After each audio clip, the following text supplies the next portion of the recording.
और अब सरकार को हमने अल्टीमेटम दे दिया है। भारत सरकार ये बात समझ ले कान खोल करके कि जनता कर्जे के कारण बहुत ज्यादा परेशान है और इसमें जनता की गलती नहीं है।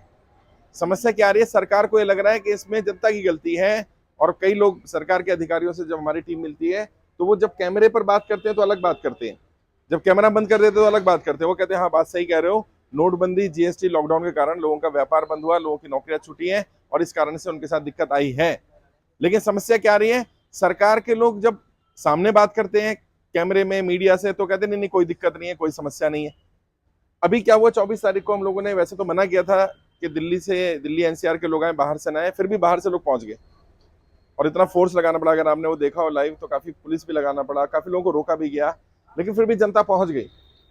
और हमने सरकार को अल्टीमेटम दे दिया 30 तारीख तक का, 30 जून 2023 तक सरकार ये बताए कि जैसे बड़े बड़े उद्योगपतियों को राहत दी गई है, मदद की गई है, क्या सरकार आम जनता के लिए भी ऐसा कुछ प्लान कर रही है कि नहीं कर रही है। और हमारी कोई बड़ी मांग नहीं है, मैंने बार बार कहा हमारी क्या मांग है। हमको ये तो नहीं मांग रहे कि हमें पैसा दे दो, हम ये तो नहीं मांग रहे कि भाई हमारा सारे लोन माफ कर दो। हम क्या कह रहे हैं, जो लोग नोटबंदी जीएसटी लॉकडाउन के कारण व्यापार बंद हो जाने या नौकरी छूट जाने के कारण कर्जे की दलदल में फंसे हैं, उनका लोन माफ हो जाना चाहिए। अगर सरकार लोन माफ नहीं कर सकती तो सरकार कम से कम 2 साल का समय दे दे, यही तो मांग है। जो व्यक्ति एक्सपायर कर गया, बहुत सारे लोग दुनिया में नहीं रहे, लोन लिया था, गाड़ी का लोन था, घर का लोन था, छोटे छोटे बच्चे, कमाने वाला कोई नहीं बचा, तो ऐसे केस में तो लोन माफ होना ही चाहिए, कम से उनका लोन माफ कर दो। और जब बड़े बड़े उद्योगपतियों को राहत दी जा सकती है, गौतम अदानी जी का 12,770 करोड़ रुपया लोन अंडरराइट किया गया है, 12,770 करोड़ रुपए। तो आम जनता का कितना लोन है यार, 2 लाख, 5 लाख, 10 लाख, 20 लाख, 50 लाख, 1 करोड़ तक का लोन है, इनको भी माफी दे दो। माफी नहीं दे सकते, समय दे दो, जैसे सरकार को ठीक लगे सरकार वैसे कर ले, लेकिन सरकार को राहत देनी पड़ेगी। और अब ये संख्या बल बढ़ती जा रही है तो सरकार पर प्रेशर भी पड़ रहा है। आज 3,44,000 लोग आवेदन कर चुके हैं अभी तक हमारे पास। जब मैंने कहा था कि जब ये संख्या 50,000 थी तो सरकार इसको सीरियसली नहीं ले रही थी, सरकार को लग रहा था, एक अधिकारी ने तो ये तक बोला हमें कि आप बना रहे हो प्रॉब्लम, प्रॉब्लम नहीं है, मैं बना रहा हूं प्रॉब्लम। क्या आप बताओ ईमानदारी से, क्या मैंने आपसे कहा कि आपके साथ प्रॉब्लम है और आप आ जाओ, या मैंने प्रॉब्लम क्रिएट कर दी।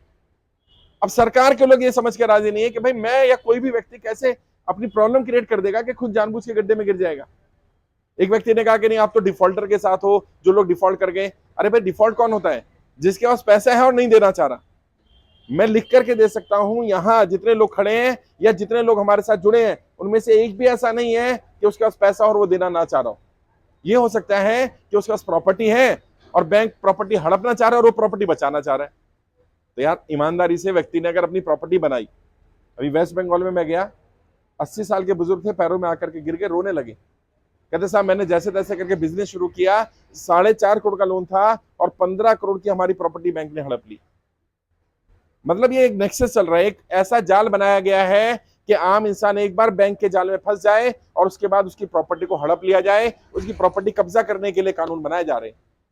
और अगर इस तरह का कानून सरकार बनाएगी, चाहे सरकार कोई भी हो, मैंने वहां से मंच से ही बोला था, मेरी किसी नेता से, किसी पार्टी से, किसी से कोई लड़ाई नहीं है, मैं जनता के साथ हूं और जो जनता के साथ देगा हम उसका साथ देंगे। कई लोगों ने कहा कि जी आप तो नरेंद्र मोदी जी के खिलाफ या बीजेपी के खिलाफ बोले, नहीं मैं उनके खिलाफ नहीं हूं। और अगर नरेंद्र मोदी जी चाहते हैं समर्थन मिले तो नरेंद्र मोदी जी क्या करें, नरेंद्र मोदी जी जनता कर्जा माफ कर दें। और अगर उन्होंने कर्जा माफ किया, मैं आपको विश्वास दिलाता हूं, मैं पहला व्यक्ति होगा जो उनका समर्थन करेगा। बड़े बड़े उद्योगपतियों को आप राहत दे रहे हो, आम जनता से कौन सी दुश्मनी है, जनता का सपोर्ट नहीं चाहिए क्या। किसी ने कहा जी बड़े उद्योगपति तो पैसा देते हैं उनको, अरे तो जनता भी तो वोट देती है, हमारे वोट की कोई कीमत नहीं है क्या। और मैं कहता हूं चलो ठीक है, फिर भी तुम्हें लग रहा है मैं किसी नेता का विरोध कर रहा हूं, किसी पार्टी का विरोध कर रहा हूं, तो तुम अपने समर्थकों को कर्जा माफ कर दो। जो भाजपा के समर्थक है उनका तो कर दो यार कर्जा माफ, उनका भी कर्जा माफ नहीं करना। समस्या क्या है, जनता को मूर्ख बनाना है। लेकिन अब ये दिन ज्यादा दिन ऐसे चलने वाला नहीं इनका, क्योंकि इन्हें समझ में आ गया कि जनता संगठित हो गई है। और तुम लोगों को भी क्या करना है, मैंने मना किया था दिल्ली नहीं आना, फिर भी कुछ लोग पहुंचे। जब तक ना बुला जाए ना आए, क्योंकि क्या होगा वहां अव्यवस्था हो जाएगी। मान लीजिए वहां पुलिस लाठी चार्ज कर दे, मान लीजिए पुलिस, क्योंकि उनके पास अधिकार है, अरेस्ट कर ले, दिक्कत हो जाएगी। ऐसा कोई काम नहीं करना। और अकेले अकेले अगर ये लड़ाई लड़ोगे, ना तुम सफल हो पाओगे ना मैं सफल हो पाऊंगा। लड़ाई संगठित होकर के लड़नी है। मेरे ऊपर कर्जा नहीं है, नईम पर कर्जा नहीं है, हमारी टीम पर कर्जा नहीं है, हम फिर भी ये लड़ाई क्यों लड़ रहे हैं या क्यों लड़ पा रहे हैं, उसका एक बड़ा कारण है कि बहुत सारे लोग जो परेशान हैं उन्होंने एक दूसरे की मदद करने का वादा किया। आप सब भी, जितने भी लोग नागपुर में रहते हो, सब लोग आपस में कनेक्ट हो जाओ। आपका व्हाट्सएप ग्रुप बना दूंगा, जितने लोग आ जाए हो, पहले भी व्हाट्सएप ग्रुप बने हुए हैं, आपस में कनेक्ट रहो। अब मान लो कोई साहूकार है, कोई बैंक वाला है, परेशान कर रहा है, भाई सबके यहाँ परेशान करने गया, इनके आ गया, इनके आ गया, सब पहुंच जाओ। अच्छा तुम 70-80 लोग अभी यहीं हो और यहाँ पर नागपुर में लगभग 2000 लोग जुड़े हुए हैं हमारे साथ। अगर सोचो ये 2000 के 2000 लोग इनके यहाँ चले जाएं, बैंक वाले की हिम्मत नहीं है कि आकर के इनके साथ बदतमीजी कर दे। प्रॉब्लम क्या है, हर कोई अपनी अपनी लड़ाई लड़ रहा है, ये अपनी लड़ाई लड़ रहे हैं, ये अपनी लड़ाई लड़ रहे हैं, ये अपनी लड़ाई लड़ रहे हैं, और इनकी आवाज उठाने वाला कोई नहीं है। और कर्जा एक ऐसी समस्या है, किसी को इंसान बता भी नहीं सकता, रिश्तेदार भी साथ छोड़ देते हैं, भाई अपना सगा भी साथ छोड़ देता है। ऐसे समय में मैं आपकी मदद कर रहा हूं, मेरी टीम आपकी मदद कर रही है और निस्वार्थ मदद कर रही है, कोई चार्ज नहीं ले रहे हम।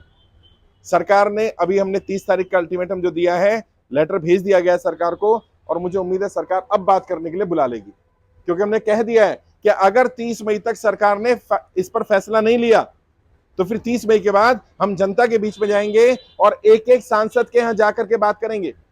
देश के सभी 543 सांसदों को पत्र भेज दिए गए हैं, उनके पत्रों के जवाब का इंतजार किया जा रहा है। वो बताएं, जैसे नागपुर के सांसद हैं आपके नितिन गडकरी जी, लेटर भेज दिया उन्हें कि नितिन गडकरी जी बताएं कि नागपुर में जो जनता कर्जे की दलदल में फंसी है, उनका कर्जा माफ होना चाहिए कि नहीं होना चाहिए। जो भी जवाब उनका आएगा वो नागपुर में पूरे पोस्टर लगा करके बताया जाएगा।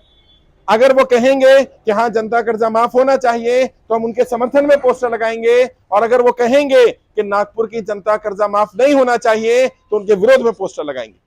हमारी किसी से लड़ाई नहीं है।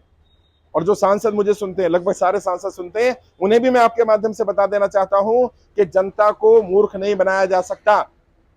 अभी तक 543 सांसदों को लेटर गए, 6 सांसदों के जवाब भी आ गए, और आप लोगों के लिए खुशी की बात यह है 6 के 6 सांसदों ने कहा है जनता का कर्जा माफ होना चाहिए। यह हमारे लिए बड़ी अचीवमेंट है।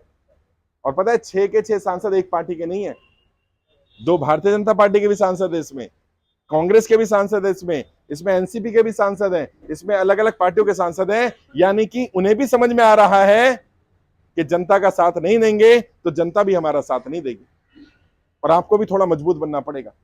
वो जाति की बात करेंगे, धर्म की बात करेंगे, आप कर्जे की बात करना। आप बोलना भैया मेरा कर्जा माफ करो कि नहीं करो, बताओ सीधा। मुझे जाति से कोई मतलब नहीं, मुझे धर्म से कोई मतलब नहीं। अगर आप मेरा कर्जा माफ करते हैं मैं आपका साथ दूंगा, अगर आपकी पार्टी कर्जा माफ करती है मैं आपकी पार्टी का साथ दूंगा, अगर आपके नेता आपकी पार्टी कर्जा माफ नहीं करते मैं आपका साथ नहीं दूंगा। थोड़ा डराना पड़ेगा साहब, मैं एक पॉलिटिकल ट्रेनर हूं, मैं नेताओं की नब्ज जानता हूं। ये जब तक इन्हें अपनी कुर्सी खतरे में नहीं दिखेगी तब तक ये तुम्हारे लिए काम नहीं करेंगे। जिस दिन इनको लग गया कि इनकी कुर्सी जा सकती है, एक ही डर सताता है इनको, बस कुर्सी का डर। एक बार डर दिखा दो, मैं कह रहा हूं झूठा ही डर दिखा दो, मत खींचना कुर्सी, डर तो दिखा दो कि कुर्सी खींच सकते हो। और करना क्या है, अभी सांसदों को लेटर भेजे जा रहे हैं, आगे की रणनीति बता रहा हूं तुम्हें। जिसका भी कोई घर कब्जा कर रहा हो, बैंक वाला परेशान कर रहा हो, कुछ भी कर रहा हो, लेटर लेकर के हमारी टीम को लेकर के सांसद जी के यहाँ चले जाओ। कोई रिकवरी वाला बदतमीजी करे, गाली गलौज करे, सांसद जी के यहाँ जाके उनको नंबर दो, लो जी रिकवरी वाला बात करो सांसद साहब, आप हमारे प्रतिनिधि हो ना, ये मुझे गाली दे रहा है, मैं आपका वोटर हूं, साथ दो मेरा। अभी तक नेता आपके यहाँ आते थे, अब चलो जाओ नेता के पास और उनसे काम करवाओ। किसी व्यक्ति ने कोई गलत कदम नहीं उठाना, किसी पास खाने के लिए रोटी नहीं है, रहने के लिए घर नहीं है, कोई दिक्कत आ रही है, परेशानी आ रही है, कोई गलत कदम मत उठाओ। आपके सांसद विधायक को निधि मिलती है, पैसा मिलता है अपने क्षेत्र में आत्महत्याएं रोकने के लिए। सांसद विधायक को पैसा मिलता है उन लोगों की मदद करने के लिए जिन लोगों की मदद की जरूरत है। तो तुम कुछ मत करो, हमारा लेटर लेकर के जाओ, सांसद जी को बोलो भाई मेरे पास खाने के लिए नहीं है, मेरे पास रहने की जगह नहीं है, व्यवस्था कराना उसकी जिम्मेदारी बनती है। पता तो चले, अभी तक तो ऐसे ही चल रहा था काम। जनता को अपने अधिकार पता होंगे, तुम्हें अपने अधिकार पता होंगे, तो विश्वास करिए नेता तुम्हारी बात मानेगा। मैं कोई नेता नहीं हूं और मैं नहीं चाहता कि तुम में से हम में से कोई नेतागिरी करे, वो काम उन्हें करने दो।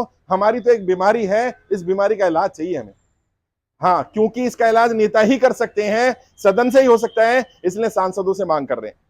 कई लोगों ने कहा विधायकों से मांग क्यों नहीं कर रहे, क्योंकि मैं थोड़ा पढ़ा लिखा भी हूं, मैं जानता हूं फाइनेंस का जो मुद्दा होता है वो केंद्र सरकार का मुद्दा होता है, वो राज्य सरकार उसमें ज्यादा इंटरफेयर नहीं कर सकती।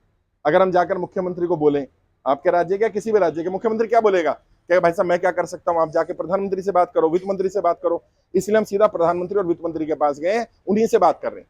और बात भी क्या कर रहे हैं, रिक्वेस्ट कर रहे हैं, हाथ जोड़कर विनती कर रहे हैं कि कम से कम आप हमारी समस्या सुन लो। मैं ये भी नहीं कह रहा कि आज ही समाधान कर दो, सबका लोन माफ कर दो, सबको बुला लो बस एक बार। और तुम्हें कोई फोन आ जाए, वित्त मंत्रालय से आ सकता है, लेटर आ सकता है, कोई व्यक्ति आ सकता है। अगर कोई कॉल आती है, लेटर आता है, व्यक्ति आता है, बुलाता है, जाना, फोन आए तो बात करना और अपनी सारी समस्या जो जेन्युइन है बता देना। क्योंकि उन्हें क्या लग रहा है, उन्हें लग रहा है कि मैं प्रॉब्लम क्रिएट कर रहा हूं, तुम्हें प्रॉब्लम नहीं है। मैं बीच से हट गया, मैंने सरकार को बोल दिया कि भैया मुझसे बात मत करो, इनसे कर लो बात। अपनी समस्या तो तुम बता ही सकते हो ना, जो समस्या जेन्युइन है बता देना, प्रूफ रखना। लेकिन हाँ, क्योंकि सरकार बिना पेपर के बात नहीं करती। अगर मानो तुम में से कोई कहता है मेरा व्यापार बंद हुआ नोटबंदी के बाद, एग्जाम्पल के तौर पर, तो नोटबंदी से पहले कितना व्यापार था और नोटबंदी के बाद कितना व्यापार है, ये पेपर डॉक्यूमेंट्स रखना अपने पास। अभी देहरादून में एक व्यक्ति ने बताया कि मेरी दुकान में आग लग गई और आग लगने के बाद मेरा इंश्योरेंस नहीं दिया कंपनी ने और मैं बैंक की किस्त नहीं भर पाया, मेरा लोन एनपीए हो गया। बात सही है, जब व्यापार ही बंद हो गया, इंश्योरेंस कंपनी को पैसा देना चाहिए था। मैंने उससे प्रूफ मांगा, उसके पास कोई प्रूफ नहीं था। अगर आग लगी है दुकान में तो दुकान का कोई प्रूफ होना चाहिए। कहते साहब ध्यान नहीं दिया। ऐसे नहीं होता ना, मैं कैसे मानूं, सरकार कैसे मानेगी? कल को कोर्ट में भी जाएंगे, हम सुप्रीम कोर्ट भी जाएंगे, कोर्ट तुम्हें बुलाएगी, कोर्ट को तो बुलाना ही पड़ेगा।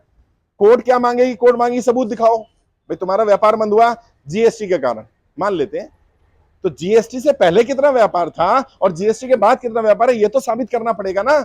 इतने पेपर रेडी रखना, क्योंकि लोन उन्हीं का माफ होगा जब भी होगा जो साबित कर देगा कि वो जेन्युइन केस है। कई लोग कह रहे हैं लॉकडाउन के कारण मेरा व्यापार बंद हो गया या मेरी नौकरी छूटी। अब मानो कोई नौकरी करता था आप में से, लॉकडाउन के बाद कंपनी बंद हो गई या आपको निकाल दिया, कंपनी बंद नहीं हुई, लेटर दिया होगा ना, वो लेटर संभाल के रखना। अगर कंपनी बंद हो गई है तो कंपनी बंद होने का प्रूफ संभाल कर रखना, क्योंकि कंपनी जब बंद होती है तो अखबार में भी निकालते हैं कि हम कंपनी की यूनिट बंद कर रहे हैं। अगर तुम्हारे पास कोई एक भी प्रूफ हुआ और ये साबित हो गया तुम जेन्युइन हो, तो मैं विश्वास दिला रहा हूं, ये सरकार हो या नई सरकार हो, तुम्हारा लोन तुरंत माफ हो जाएगा या तुम्हें समय मिल जाएगा। और ज्यादातर लोग, यहां जितने लोग भी, अभी मैं आप सबसे पूछूं ईमानदारी से कि अगर सरकार सिर्फ 2 साल का समय दे दे, ना इंटरेस्ट पे करना, ना पेनल्टी लगेगी, ना ईएमआई देनी, 2 साल तक खुलकर अपना काम करो, तो मुझे लगता है आधे से ज्यादा लोगों की तो समस्या अपने आप ही समाप्त हो जाएगी। तो समय देने में सरकार के पैसे भी नहीं लगने। और जो लोग कह रहे हैं पैसा कहां से आएगा, तो मैंने वीडियो भी डाली थी, सरकार के पास ऑलरेडी पैसा है, पता है ना, वीडियो देखी थी, कहां है पैसा? Unclaim amount. हाँ, ये पूछेंगे तुमसे, नेता के कहेगा अरे भाई साहब आप कह रहे हो सबका कर्जा माफ कर दो, पता है कितना लगेगा? 1 लाख करोड़ रुपए खर्चा होगा, कहां से आएगा? आप बोलना नेताजी मूर्ख मत बनाओ, 2 लाख करोड़ रुपए पड़ा हुआ है, अनक्लेम्ड है, उससे यूज कर लो। अनक्लेम्ड अमाउंट कौन सा होता है वो भी समझ लो। मान लो किसी ने इंश्योरेंस कराया, किसी ने बैंक में अकाउंट खुलवाया, बंदा भूल गया, तो मिनिमम बैलेंस पड़ा रहेगा ना, 10,000 5,000 जो भी है। इंश्योरेंस कराया पहले जमाने, अब तो ऑनलाइन हो गया, इंश्योरेंस के पेपर मिलते थे, अब वो फाइल खो गई, घर वालों को पता ही नहीं पिताजी का इंश्योरेंस था, पिताजी एक्सपायर कर गए, वो 10 साल से अनक्लेम पड़ा हुआ है। 10 साल या उससे ज्यादा अगर किसी अकाउंट में कोई ट्रांजैक्शन ना हो, पैसा ना डाला जाए ना निकाला जाए, उसे अनक्लेम्ड अमाउंट कहा जाता है। और अगर 10 साल हो गए हैं, इसका मतलब यह है कि वो व्यक्ति वो पैसा लेने नहीं आएगा। और पैसा किसका है? जनता का है। मैं क्या कह रहा हूं, जनता का पैसा जनता को ही वापस कर दो, सरकार के ऊपर 1 रुपए का भी बर्डन नहीं पड़ेगा। 2 लाख करोड़ रुपए सरकार के पास पड़ा हुआ है। 2 लाख करोड़ रुपए कितना अमाउंट होता है मैं बता रहा हूं आपको। हमारे मिशन में जो 3,44,000 लोग जुड़े हैं, सबका मैंने टोटल अमाउंट चेक करा, ये 1 लाख करोड़ भी नहीं बनता। यानी हर व्यक्ति का सारा लोन अगर माफ हो जाए तो भी 1 लाख करोड़ में ही काम हो जाएगा। ऐसे समझ लो, अगर 2 लाख करोड़ रुपए, 2 करोड़ लोगों का 1-1 लाख रुपए का लोन सरकार माफ करती है, तो 1-2 करोड़ लोगों का लोन माफ हो सकता है। अगर 1-1 करोड़ का लोन माफ करती है तो 2 लाख लोगों का 1-1 करोड़ का लोन माफ हो सकता है। और यहां मुझे नहीं लगता कि 1 करोड़ का लोन होगा, 1-2 लोग, 4 लोग होंगे, ज्यादातर का 5 लाख, 10 लाख, 20 लाख, 30 लाख, इस रेंज का लोग हैं। और जब माफी की बारी आएगी तो पता है क्या होगा? जितना पैसा आपने भर दिया, ईएमआई के तौर पे भर दिया, इंटरेस्ट पेनल्टी भर दिया, वो आपके प्रिंसिपल में से पहले माइनस होगा। और यहां कई लोग ऐसे हैं जिन्होंने जितना पैसा लिया था उससे ज्यादा तो भर चुके। अभी कल में मिला, एक व्यक्ति ने कहा कि मेरा 80 लाख का लोन था और आज मैं 1 करोड़ से ज्यादा भर चुका और अभी भी ये 60 लाख रुपए क्लेम कर रहे हैं मुझसे। बताओ, लूट मचा रखी है। अभी ईएमआई, किसी की ईएमआई 40 बची थी, उसकी 80 ईएमआई कर दी। एक बुजुर्ग आदमी जिसकी उम्र इस समय 62 साल है, उसकी ईएमआई पता है कितनी कर दी? 500। भाई 500 ईएमआई कितने साल में देगा? इतने उम्र होती है इतनी इंसान की, कितनी भी बढ़ाए जा रहे हैं। क्यों? क्योंकि प्रॉपर्टी हड़पनी है, प्रॉपर्टी की वैल्यू ज्यादा है और लोन अमाउंट कम है। यही समस्या लोगों के साथ आ रही है। और इसमें कौन लोग इन्वॉल्व हैं? मैं, कई लोग रिकॉर्डिंग कर रहे हैं, ऑन कैमरा बोल रहा हूं, इसमें ज्यादातर नेताओं के लोग इन्वॉल्व हैं। अभी मेरे को यूपी में बताया गया, एक बड़े नेता के भाई गाड़ियां उठाने का काम करते हैं, जो बैंक वाले रिकवरी वाली गाड़ियां उठवाते हैं, नेता का भाई काम करता है। इसलिए नहीं सुन रहे हमारी, क्योंकि उनके धंधे चल रहे हैं। थोड़ा दबाव बनाओ, डरने से काम नहीं चलेगा, घबराने से काम नहीं चलेगा। मैंने बार बार कहा है, आपने लोन लिया, आपने कोई पाप नहीं कर दिया, कोई गुनाह नहीं कर दिया है। अपने आप को दोष देना बंद करो। कई लोग ऐसे हैं, गिल्ट फील कर रहे हैं। कल भी एक बुजुर्ग मिले, वो कहते हैं साहब मैं आपके किसी के सामने नहीं आना चाहता। मैंने क्यों? कह रहे शर्म आती है, मैंने इतना बड़ा पाप कर दिया। मैंने क्या पाप कर दिया? कह रहे मैंने लोन लेना नहीं चाहिए था, लोन ले लिया। मैंने लोन लेना कोई पाप थोड़ी है, सब लोग लोन लेते हैं, गाड़ी घर सब लोन पर ही लेते हैं। और ऐसा नहीं है आज लोन ले रहे हैं, लोन हमेशा से चला आ रहा था, आगे भी चलता रहेगा। पहले क्या होता था, व्यापार चल रहे होते थे, नौकरियां चल रही होती थी, तो लोग किस्त भर देते थे, नया लोन ले लेते थे। अभी क्या हो गया? अभी व्यापार बंद हो जाने के कारण, नोटबंदी, जीएसटी, लॉकडाउन के कारण, और अभी ये फिर से 2000 का नोट बंद कर दिया। ऑल्दो आम जनता के पास नोट नहीं है 2000 का, हमें फर्क नहीं पड़ेगा, लेकिन व्यापार पर फर्क पड़ जाएगा, क्योंकि भारत में ब्लैक और व्हाइट दोनों तरह का व्यापार चलता है। ये सच्चाई है, इसे स्वीकार करना पड़ेगा हमें। तो अगर बड़े लोगों का व्यापार बंद होगा, तो बड़े लोग जिससे व्यापार करते हैं उनका भी व्यापार बंद होगा, और यानी असर जनता पर ही पड़ेगा अल्टीमेटली। बट ठीक है, सरकार की मर्जी है, सरकार नोट चलाए ना चलाए, लेकिन उसके कारण जिसको दिक्कत आएगी, उसकी दिक्कत भी सरकार को सुननी पड़ेगी। तो पहला काम है हमारा, सरकार तक अपनी बात पहुंचाना। मैं भी पहुंचा रहा हूं, तुम भी पहुंचाओ। अभी हमने क्या करना है, अब हम ट्विटर पर आ रहे हैं और ट्विटर पे इसको ट्रेंड करेंगे, क्योंकि मुझे बताया गया कि वित्त मंत्री और प्रधानमंत्री के ट्वीट जो है वो पढ़े जाते हैं, देखे जाते हैं। मैंने ठीक है, कल से काम शुरू कर देंगे और 30 जून तक हम इसको ट्विटर पे ट्रेंड करेंगे। प्रधानमंत्री को टैग करेंगे, वित्त मंत्री को टैग करेंगे, और तुम सब लोगों ने भी उनको टैग करना है। और बस यही कि हमारी परेशानी सुन लो बस। और मैं बता रहा हूं, अगर प्रधानमंत्री ने सुनने के लिए बुला लिया ना, तो बैंक वाले की हिम्मत नहीं है कि बैंक वाला आकर के तुम्हारे घर पर खड़ा हो जाए। किसी रिकवरी एजेंट की हिम्मत नहीं है कि तुम्हारी गाड़ी उठा ले, तुम्हें धमकी दे दे। इतना सा काम सरकार कर देगी तो हमारी बहुत मदद हो जाएगी। और एक हेल्पलाइन नंबर सरकार को जारी करने को रिक्वेस्ट की जा रही है। एक ऐसा हेल्पलाइन नंबर जारी करे, SOS बटन, जैसे गाड़ी में होता है ना, इमरजेंसी बटन दबा दो। SOS बटन बिजनेस के लिए होना चाहिए कि बिजनेसमैन तुरंत वो बटन दबाए कि मुझे दिक्कत आ रही है, तो तुरंत सरकार को पता चल जाए कि इस व्यक्ति को दिक्कत आ रही है। बैंक को कोई सपना नहीं आएगा, सरकार को कोई सपना नहीं आएगा, कोई ऐसा माध्यम ही नहीं है कि यहां नागपुर में इतने लोग परेशान हैं, ये बात सरकार तक कैसे पहुंचे। कोई माध्यम ही नहीं है हमारे पास, तो कोई ऐसा सिस्टम बनाना पड़ेगा। तो घबराना भी नहीं है, परेशान भी नहीं होना। मैं स्पेशली आपके लिए मिलने आया हूं, एक एक व्यक्ति से मिलकर के जाऊंगा। जो लोग दिल्ली आए थे वहां भी मैंने कोशिश की मैक्सिमम लोगों से मिलने की। आपने अगर यूट्यूब या फेसबुक पे कार्यक्रम देखा हो, बहुत जबरदस्त कार्यक्रम था।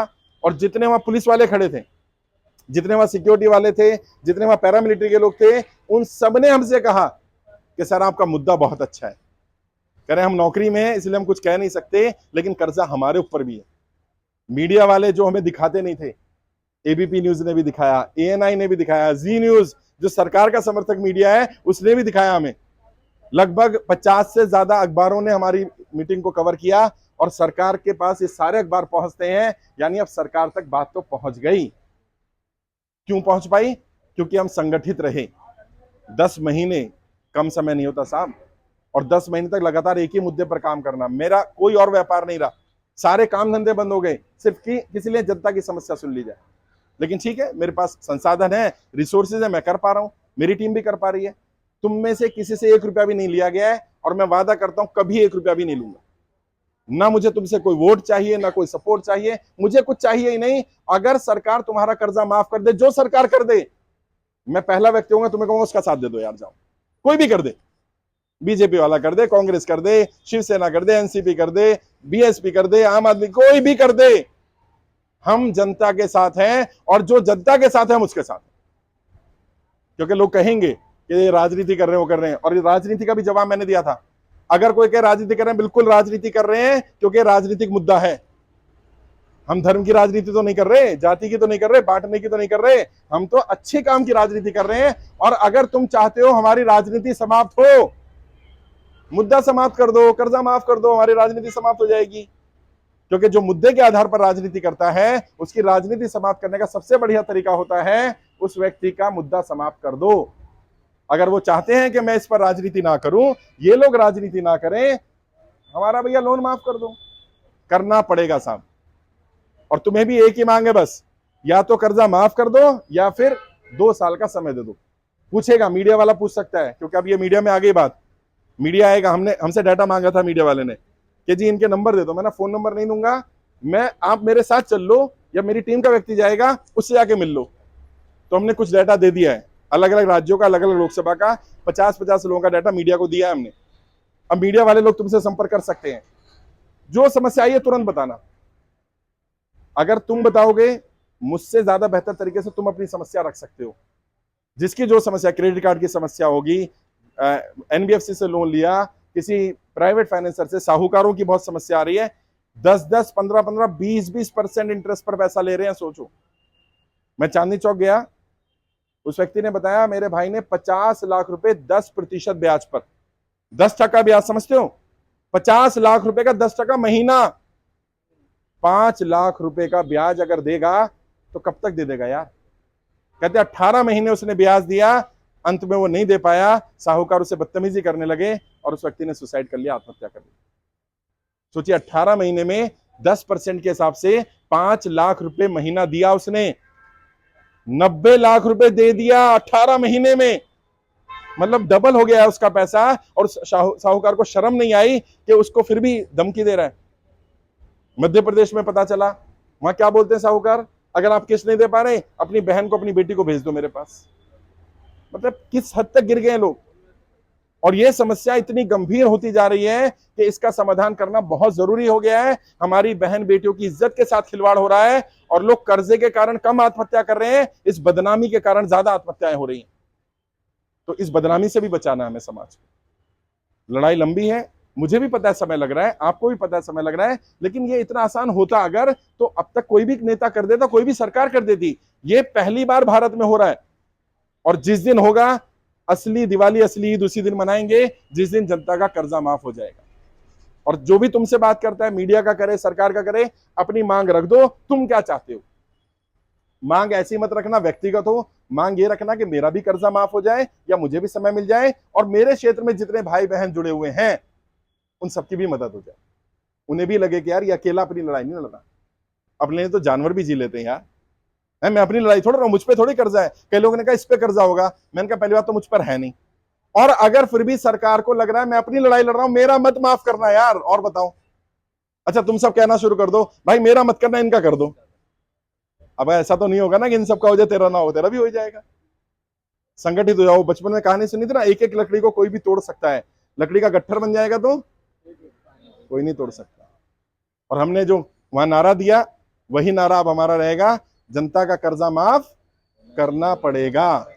हाँ, एक बार बोल देते हैं, जनता का कर्जा माफ, जनता का कर्जा माफ, जनता का कर्जा माफ करना पड़ेगा। हम कुछ नहीं मांग रहे, हमारी यही मांग है, बड़े बड़े उद्योगपतियों को राहत मिल सकती है तो जनता को राहत क्यों नहीं। मैं लड़ूंगा आपकी लड़ाई, और जिस दिन मैं कहूं, आह्वान करूं दिल्ली जाने का, तैयार है ना, दिल्ली जाना पड़ सकता है। जैसे किसान बैठे थे ना, जैसे किसान बैठे थे बॉर्डर पे, वैसे बैठेंगे। और दिल्ली में रहने खाने की चिंता मत करना, गुरुद्वारे बहुत हैं, गुरुद्वारे वाले लंगर खिला देते हैं किसानों को। 1 लाख से ज्यादा किसानों को 1 साल लंगर खिलाया उन्होंने, रहने खाने की दिक्कत नहीं आती वहां पर। और अगर 1 लाख किसान बैठ गए और सरकार ने बात मान ली, तो हम 3.5 लाख लोग अगर जाके बैठ जाएं, मानना ही पड़ेगा। और आपके माध्यम से ये वीडियो जाएगा, सरकार भी सुन रही होगी। मैं सरकार के लोगों को कहना चाहता हूं, हमें दिल्ली आने पर मजबूर मत करो, वरना अभी सुन लिया है नागपुर के लोग दिल्ली आने वाले हैं, पूरे देश के अलग अलग राज्यों के लोग दिल्ली आने वाले हैं, सरकार पर दबाव पड़ रहा है। मैं भी नहीं चाहता ऐसा हो, लेकिन दिल्ली को इतनी भी दूर नहीं है। जब अपनी लड़ाई लड़नी है, अपना घर बचाना है, अपनी जान बचानी है, अपना परिवार बचाना है, तो व्यक्ति कहीं भी चला जाता है साहब। बट फिर भी कोई गलत कदम मत उठाना। किसी को दिक्कत आ रही है रहने की, खाने की, पैसे की, कोई भी दिक्कत आ रही है, एक बार बात कर लेना। मैंने पर्सनल व्हाट्सएप नंबर दिया था, वो मेरा पर्सनल व्हाट्सएप नंबर है। उस पर जब आप व्हाट्सएप करते हैं तो टीम संपर्क कर लेती है आपसे। कम से कम आपसे संपर्क तो हो जाता है, मैं कहाँ हूं ये पता तो चल जाता है। लोग कहते हैं सर डायरेक्ट आपसे बात करनी है, प्रैक्टिकली संभव नहीं है। अगर मैं सबसे बात करने लग जाऊंगा तो मैं कुछ और कर ही नहीं पाऊंगा। आप मेरी टीम से बात करो, अगर वो संतोषजनक जवाब नहीं देते तो व्हाट्सएप पर लिखो कि इस व्यक्ति से मेरी बात हुई, उसने मुझे मदद नहीं की, ताकि वहां फिर दूसरे व्यक्ति का नंबर मिल जाए। वैसे हम कोशिश ये कर रहे हैं, देश के सभी राज्यों के जितने केंद्र हैं, हमारे 12,000 केंद्र खुले हुए पूरे देश में। यहाँ भी कई साथी होंगे जिन्होंने बैनर लगा लिया है, केंद्र खोल रखा है जहां लोगों को जोड़ा जा रहा है। वो 12,000 के 12,000 केंद्रों की लिस्ट बना करके वेबसाइट पे डाल दें, ताकि आपके गली मोहल्ले में भी कोई केंद्र होगा तो आपको कहीं जाने की जरूरत नहीं, वहीं चले जाओ। 12,000 केंद्र हैं पूरे देश में जो कर्जा मुक्ति केंद्र निःशुल्क काम कर रहे हैं। और किसी को 1 रुपया भी मत देना, दिया भी नहीं होगा आपने, देना भी नहीं है। और अगर कोई मेरे नाम से, कर्जा मुक्ति अभियान के नाम से पैसा मांगे, तुरंत उसकी पुलिस में कंप्लेंट कर दो, तुरंत। क्योंकि जब हम फ्री में काम करें, कोई हमें बदनाम करने की, कई लोग बदनाम करने की कोशिश कर रहे हैं। मैं नाम तो नहीं लूंगा, एक बड़े पत्रकार हैं जो उस दिन आए थे, उन्होंने एक बात बोली। उन्होंने कहा सर आप ये निःशुल्क क्यों कर रहे हो? मैंने क्यों, क्या समस्या है? कह रहे पैसे ले लो, चाहे भले 100 रुपए ले लो, सब दे देंगे, कम से कम आपका खर्चा भी निकल जाएगा। मैंने कहा तुम यही तो चाहते हो कि मैं एक बार पैसे ले लूं और फिर तुम बदनाम शुरू कर दो कि देखा पैसे इकट्ठा करने का धंधा चल रहा है। मैं नहीं, ये काम नहीं करूंगा।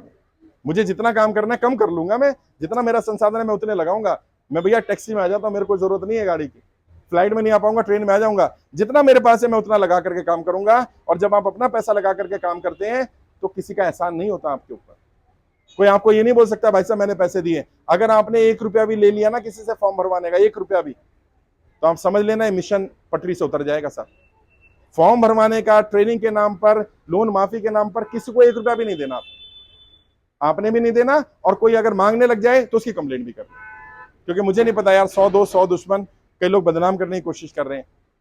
अभी किसी ने मेरे को बोला, मैं बिहार में गया, कहते हैं यार आप मुसलमानों के कर्जे की माफी की बात कर रहे हो। मैंने कैसे? कहते हैं आपके साथ ज्यादातर मुस्लिम जुड़े। मैंने आयो कहीं मेरे कार्यक्रम में? कह रहे नहीं आया तो नहीं। मैंने तुम्हें कैसे पता?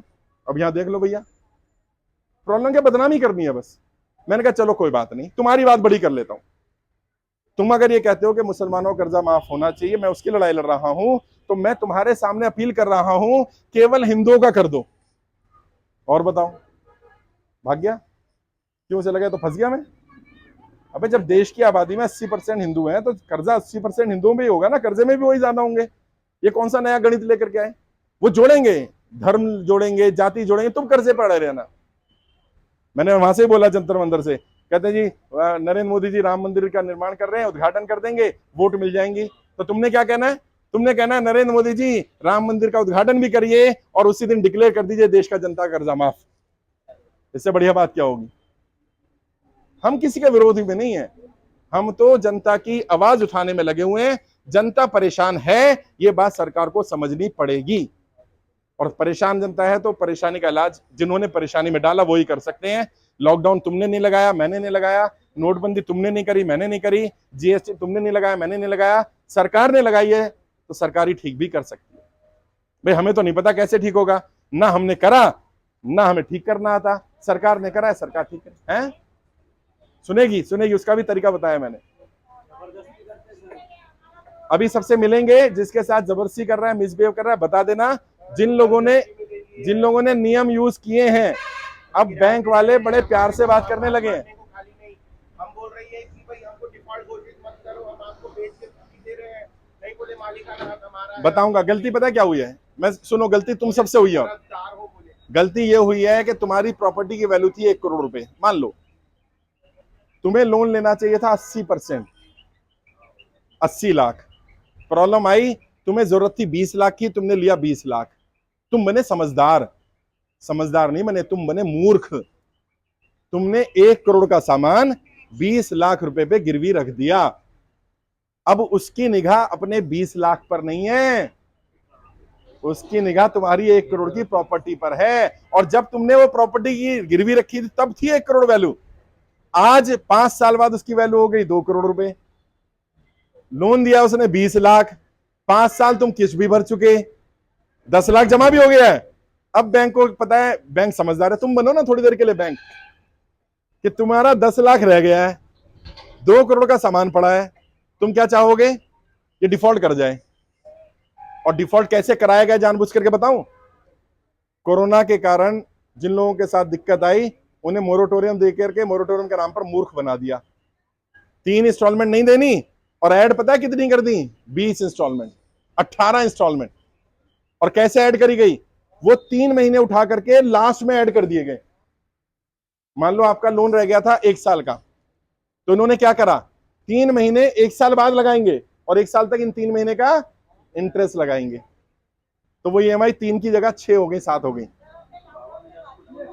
और लॉकडाउन के समय पर क्या किया गया? लोगों को जबरदस्ती लोन एक्स्ट्रा भी दिए गए, टॉपअप करवाया गया। तुम्हें बैंक तब तक टॉपअप कराता रहेगा जब तक तुम डिफॉल्ट ना कर जाओ, क्योंकि वो बहुत समझदार है, वो धंधा करने आया है, उसे पता है जब तक डिफॉल्ट नहीं करेगा तब तक सरफेसी एक्ट लागू नहीं होगा, और जब तक सरफेसी एक्ट लागू नहीं होगा मैं इसकी प्रॉपर्टी हड़प नहीं सकता, मुझे इसे डिफॉल्ट करवाना है। ये एक नेक्सस बना रखा है। गड्ढे में हो तुम, गड्ढे में से मिट्टी निकाल करके ये बताया जा रहा है तुम्हें गड्ढे में से बचा रहे हैं, नहीं। क्या कर रहे हैं? गड्ढे में से मिट्टी निकलती रहेगी तो क्या होगा? गड्ढा और गहरा होता चला जाएगा, और एक दिन इतना गहरा हो जाएगा तुम चाहकर भी इस गड्ढे में से निकल नहीं पाओगे। ये गलतियां हुई हैं, स्वीकार करो इस गलतियों को, क्योंकि लोगों ने सिखाया ही नहीं किसी ने। आपको 80% लोन मिल सकता था आपकी प्रॉपर्टी का, 70% मिल सकता था, आपने लिया 10%, तो बैंक को आपने ज्यादा ताकत दे दी। और कई लोग समझदार हैं, उन्होंने पता है क्या किया हुआ है, वैसे पता नहीं बतानी चाहिए नहीं बतानी चाहिए, उन्होंने एक ही प्रॉपर्टी जिसकी वैल्यू 50 लाख है उस पर 3 बैंकों से लोन लिया हुआ है 30-30 लाख रुपए का। अब लोन कितना हो गया? प्रॉपर्टी की वैल्यू हो गया, ले ले जा, लूट ले, कब्जा कर ले। अब बैंक उसके हाथ जोड़ रहा, भाई भाई कुछ भी दे दे, सेटल कर ले। ओटीएस के लिए तैयार है बैंक। बैंक प्रॉपर्टी केस में ओटीएस नहीं करता। अब क्यों कर रहा है बैंक? जब बैंक को लगता है कि आपकी प्रॉपर्टी की वैल्यू कम है और लोन अमाउंट ज्यादा है तो बैंक हाथ जोड़ता है। जब उल्टा हो जाता है तो तुम हाथ जोड़ते हो। तो समस्या क्या है? समस्या यह है कि जानबूझ करके आम इंसान की प्रॉपर्टी हड़प कर किसको जाएगी ये प्रॉपर्टी, बताऊं? ये भी राज की बात बता देता हूं। बैंकों ने प्रॉपर्टी डीलरों से, एजेंटों से सेटिंग कर रखी होती है पहले ही।